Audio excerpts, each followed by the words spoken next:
Nora Fatehi ने ऐसी कौन सी गलती की जिसकी वजह से वो लॉकअप में कैद हो सकती है। अल्लू अर्जुन ने कर दिया ऐसा काम कि जल्द जाना पड़ सकता है जेल। रश्मिका मंदाना ने अपनी सगाई तोड़ दी, वजह जानकर आपके पैरों तले से जमीन खिसक जाएगी। और किसने श्रद्धा कपूर को अश्लील फिल्म करने का ऑफर दिया और सामांथा का नया चक्कर फिर से सामने आया जिसकी वजह से हुआ था उनका तलाक। ईडी ने नोरा फतेही से 200 करोड़ रुपए के मनी लॉन्ड्रिंग केस में पूछताछ की है। ठग सुकेश चंद्रशेखर ने बॉलीवुड की एक्ट्रेस नोरा फतेही को महंगे गिफ्ट दिए थे। सुकेश ने नोरा को एक BMW, आईफोन, बैग और लाखों करोड़ों रुपए कैश तोहफे में दिए। नोरा पाकिस्तान के एक एजेंट की मदद से भारत आई थी, लेकिन उस एजेंट ने नोरा को काम दिलाने के बहाने से उसे गंदे काम करने की धमकी देता था। इतना ही नहीं, एक एजेंट ने नोरा को काम दिलाने के लिए उससे 20 लाख रुपए तक ठग लिए। नोरा को उसी के देश कनाडा में कोई काम और फेम नहीं मिला, जिसके बाद वो दौलत और शोहरत पाने के लिए भारत आई। लेकिन एक डायरेक्टर ने उसे घर बुलाकर उसकी बेइज्जती की और उसे वापस जाने के लिए कहा। मगर बॉलीवुड में नोरा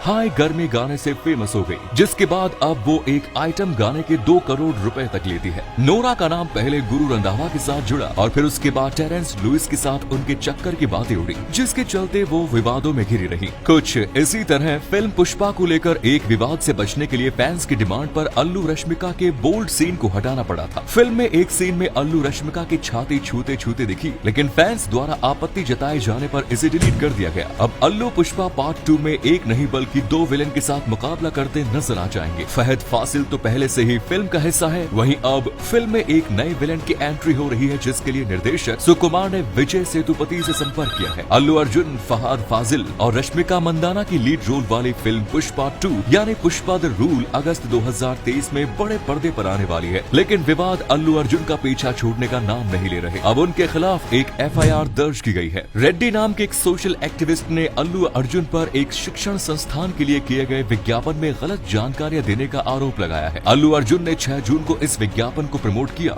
इससे पहले भी अल्लू अर्जुन एक फूड डिलीवरी ऐप का विज्ञापन करने के लिए विवादों में आ चुके हैं, जिसके बाद लगातार बढ़ते विवाद पुष्पा 2 के फ्लॉप होने का कारण भी बन सकते हैं। ऐसे ही कुछ विवादों के कारण सामंथा ने नागा चैतन्या से तलाक ले लिया था। अब नागा चैतन्या से तलाक लेने के बाद सामंथा चुपके अपने स्टाइलिस्ट और दोस्त प्रीतम जुगलकर के साथ चक्कर चला रही है। ऐसा कहा गया है कि प्रीतम जुगलकर की सामंथा के साथ नजदीकी होने के कारण उनके पति नागा चैतन्या से उनका तलाक हो गया है, जिसके बाद अब दोनों अलग हो गए हैं। हालांकि कुछ लोगों ने भी कहा था कि सामंथा ने अपने करियर की वजह से तलाक लिया है। सामंथा को जितनी पब्लिसिटी इस तलाक से नहीं मिली, उतनी वो अपनी ऊ अंटवामा सॉन्ग से बटोर चुकी है और एक्ट्रेस ने इस फिल्म में करीब 3 मिनट का एक आइटम नंबर किया है। सामंथा ने इस गाने के लिए पूरे 5 करोड़ रुपए वसूल किए हैं। वहीं दूसरी तरफ वो एक फिल्म के लिए 8 करोड़ रुपए तक लेती है। तलाक विवाद से पहले द फैमिली मैन 2 सीरीज में तमिल और LTTE से जुड़े लोगों को देश में माहौल खराब करने वाले लोगों के तौर पर दिखाया गया। इतना ही नहीं, सीरीज के ट्रेलर में तमिल बोलने वाले अभिनेत्री सामंथा को एक दहशतगर्द दिखाया गया है, जिसके बाद इस सीरीज पर बवाल खड़ा हो गया था। नौबत यहाँ तक आ गई थी कि इस सीरीज को बैन करने की मांग तक उठी थी। ठीक इसी तरह नेशनल क्रश बन चुकी रश्मिका को भी लोगों का गुस्सा झेलना पड़ा।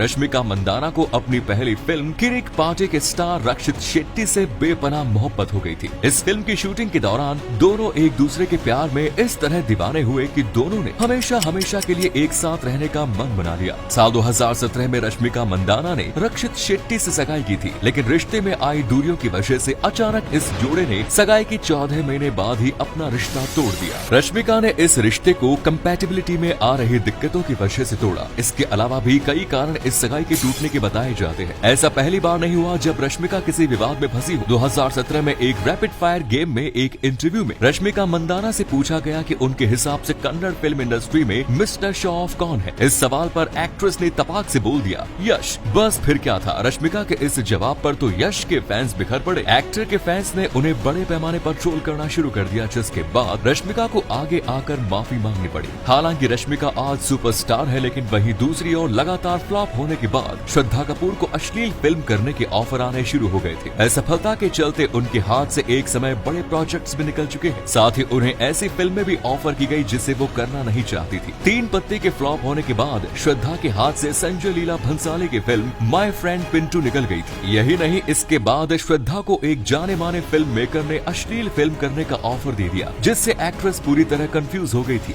श्रद्धा की माने तो वे समझ नहीं पा रही थी कि इस फिल्म मेकर से कैसे कहें कि वो इस तरह की गंदी फिल्में नहीं करना चाहती थी। आशिकी 2 से पॉपुलर पॉपुलर हुई श्रद्धा कपूर ने फिल्म 3 पत्ती से बॉलीवुड में डेब्यू किया। ऐसी बहुत सी एक्ट्रेस हैं जो फिल्मों में करियर बनाने आती हैं, लेकिन उन्हें अजीबोगरीब ऑफर मिलने लगते हैं। ऐसा ही हुआ था गरम मसाला मूवी से फेमस हुई इस एक्ट्रेस नीतू चंद्रा के साथ। एक बिजनेसमैन ने उस एक्ट्रेस को किराए की बीवी बनने के लिए 25 लाख रुपए तक का ऑफर दे दिया, लेकिन नीतू चंद्रा ने इस ऑफर को ठुकरा दिया। नीतू चंद्रा ने अपने एक इंटरव्यू में बताया कि शुरुआत में उनके पास काफी काम था, लेकिन धीरे धीरे उनका करियर खत्म होता चला गया। उनकी फिल्म गरम मसाला काफी हिट हुई। इसके बाद उन्होंने डायरेक्शन में भी अपना हाथ आजमाया, लेकिन वहाँ भी उन्हें कुछ खास उपलब्धि हासिल नहीं हुई और अब वो पूरी तरह से गायब है। लेकिन टिकटॉक से जुड़ा हुआ काला सच है जो किसी को नहीं पता। चाइनीज ऐप टिकटॉक भारत में बंद हो चुका है, लेकिन अमेरिका और चाइना में इसका धड़ल्ले से यूज हो रहा है। चाइना में टिकटॉक को चलाने के लिए बेहद ही कड़े रूल्स को फॉलो करना होता है। किसी भी बच्चे को रात 10 बजे के बाद इसे चलाने नहीं दिया जाता। इसके लिए काफी कड़े नियम बनाए गए हैं। इतना ही नहीं, चाइना के बच्चों को टिकटॉक पर सिर्फ वही वीडियो दिखाई देंगे जो उनके नॉलेज और उनके एजुकेशन से जुड़ा हुआ। इसके अलावा